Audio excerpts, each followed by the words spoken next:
Hi folks, Chris Voss here from thechrisvossshow.com, thechrisvossshow.com. Hey, coming here with a review of another great lens from Canon. This is the Canon EF 135mm f2 stop L USM. This is an extraordinary lens, and actually if you go on their website, it's usa.canon.com, tell them Chris Voss sent you. You can see all the wonderful lenses they have from Canon, and of course watch the reviews. Now, we got a chance to review this lens. This lens was recommended by Thomas Hawk, which is a top photographer on Google+, and it's his favorite lens. And in fact, if you go on to amzn.to and you search for the top lenses that sell on Amazon, the Canon EF 135mm stands at the top of that list. So that tells you something. A lot of photographers really swear by this as being actually a great or the greatest portrait photography lens. Now there's a big argument between a lot of people when it comes to that sort of thing. People say the 50 is, some people say the 85 is, but if you do go to 500px and other websites, you'll kind of notice that there's a lot of photography portraits that are done with 135mm. And considering it's a top-selling lens on Amazon, well, there might be something to that. So we got a chance to shoot with this baby. With the f2 stop, it is freaking accurate, fast, and quick to get photos, and it's accurate fast on its focus. Gives you incredibly beautiful, just wonderful, creamy bokeh, and it's great at targeting exact things. Through this video that we're doing on the review, you'll see a number of photos we took with the 135 and the Canon 1DX, which we also reviewed. You can see that review on another post. But this sharpness of this lens is just immaculate, and the speed, quickness, and of course the light that it provides, given where it's at, it just kicked butt for us, and we just had a great time with it.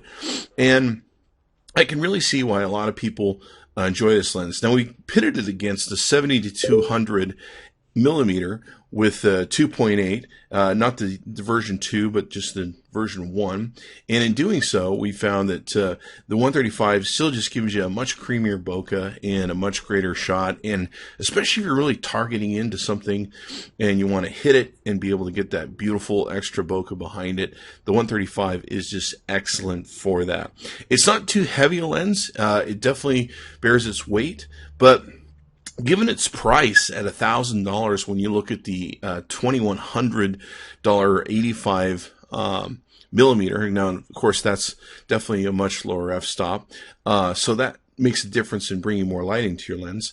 But you look at that, and you look at the 50 millimeter, and if you can learn to do portraits with a 135, you're definitely going to be in a much better price bracket for what you're going to spend. So do some research is what I recommend to you.